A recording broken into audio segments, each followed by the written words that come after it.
process of selecting them? How was that? Oh, it was good. I mean, it was simple. Coach Rule. I mean, everybody forgets Coach Rule has earned the right and opportunity to do it that way. Any which way he wants. And so went in there and we talked about it, and he said, "How does this look?" And I said, "That looks cool. Let's do it." So quick, easy, simple. Yeah. What about how'd you give them to the players? Practice, hanging in their lockers? They were in their lockers. Yeah, they were in their How lockers. do you arrive at some of the decisions? I mean, there's obviously some situations where you might have a co-star. How do you kind of decide on who it will just be 11? Yep. Kind of your thought process and how you went about it your first time. Yeah, it was just what we thought the 11 that we are anticipating going out there and starting. Didn't want to try to give out more or less. Just hey, the 11 guys we anticipate starting is hanging up in those guys' locker, and kind of go from there. Yeah. What were some of their reactions, especially some first-time watchers? Yeah, they were. You could tell who they were because when they came out there, they were extra smile. I don't know if it was black shirt or the single digi. You know what I mean? Because it kind of went hand in hand, but they were excited. And it's cool when you ask the young men about it, the first time they ever got one, and they're able to rattle it off like that. So it means something to them, and it was exciting to watch those guys yesterday walk into the indoor and then see it on them and have a smile on their face because I know they know what it means. Yeah. So many of the single-digit guys, how telling is that of your group of what they've done this offseason? Yeah, I mean that's a testament to a lot of people. That's a testament to them and what they represent, and then obviously buying in and adopting what the program is about, what Coach Rule preaches daily, what Coach Campbell preaches in the weight room.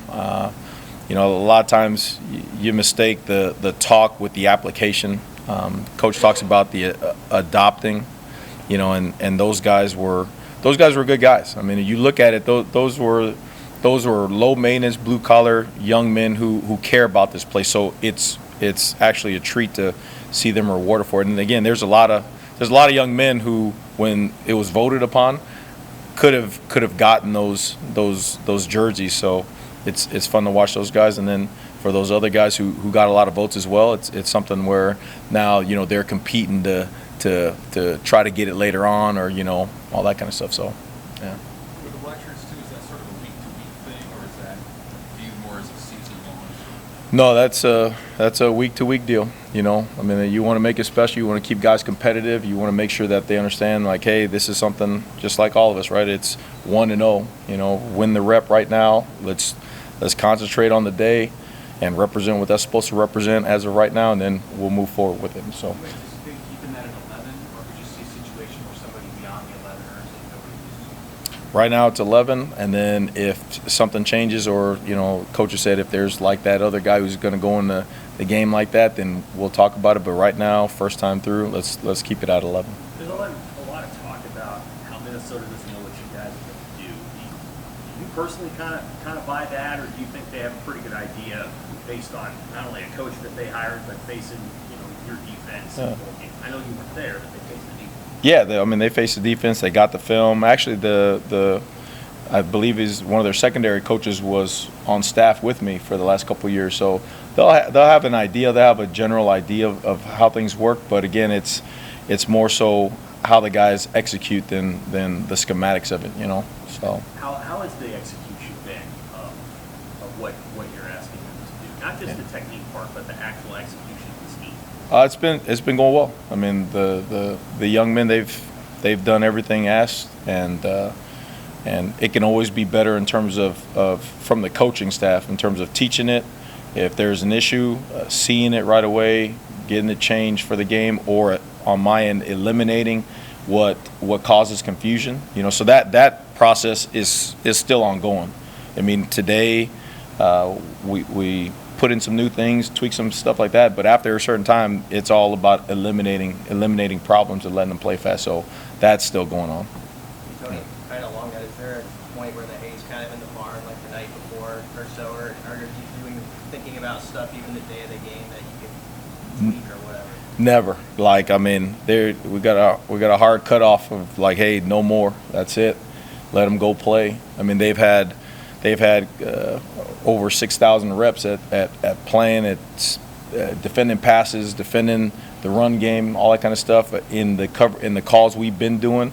So it would be crazy to put those guys in a situation where now all of a sudden you're inventing stuff the day before the game that they haven't put on the grass. You know what I mean? That's not a smart thing to do. Not to go guy by guy at this point, but Chief Borders gets a black shirt. Just what have you seen out of him as he's developed in that jack spot? Yeah, consistency. You know, there's a lot of guys, again, deserving of the 11, but at that time when the decision was made, it was like, okay, well, who's been the most consistent guy? And like I said, Chief has stood out with his attitude and his effort.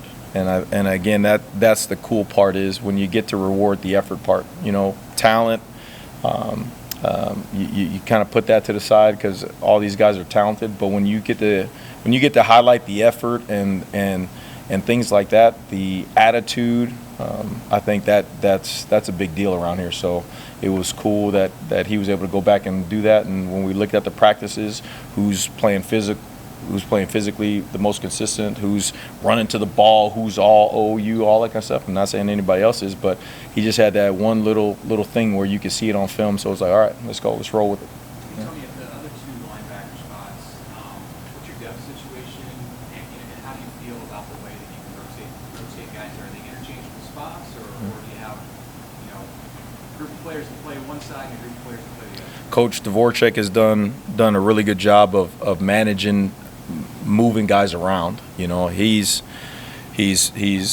done a really good job of teaching to where some guys now, like Javen, is starting to show up and starting to make a lot of plays. You know, guys being able to play the jack, moving over Makai, getting him reps at all three spots, showing some versatility, moving guys around in practice with all the reps we're getting. You know what I mean? So it's more so they've been intertwining all their skill sets so we can put guys at any one of the spots out there. Yeah. Who's the guy or two out of those 11 that you feel like maybe has come the furthest from the spring in terms of that consistency that you're talking about? Ooh, furthest?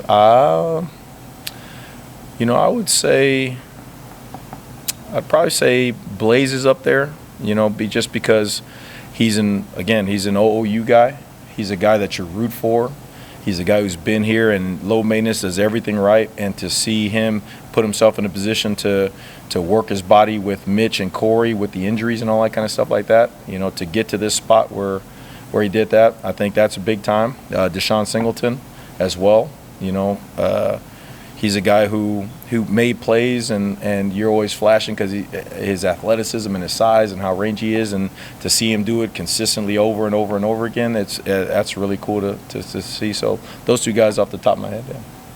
How much does special teams value impact your road trip decisions on who gets to go? Yeah, I mean, special teams, those guys, I mean, I joke around, but those guys are in defensive jerseys. On the Coach Foley, the last scrimmage we had, made sure that the kicking nets were on the defensive side of the field because that's their defense. You know what I mean? So that's a huge emphasis on our side of the ball. So it's funny because Coach was talking about the last couple of spots on the trial roster and talking about the importance of who else is on those special teams, who else can run down there if you have an injury or something like that, and literally just made the decision a couple of moments ago. You know, so it's a huge deal.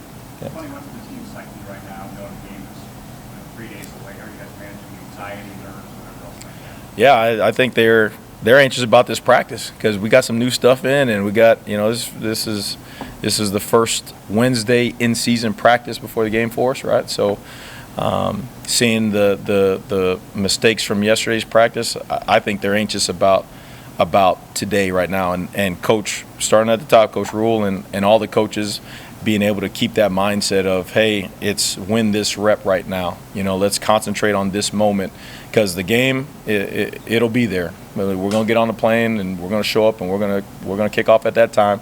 But right now, the game means nothing if we don't handle today right. You know, so. How has your August been? Has it been like do you characterize it as a steady climb? Has there been fits and starts? What's it like? What's it been like for the defense? I think it's been consistent. You know, I think it's been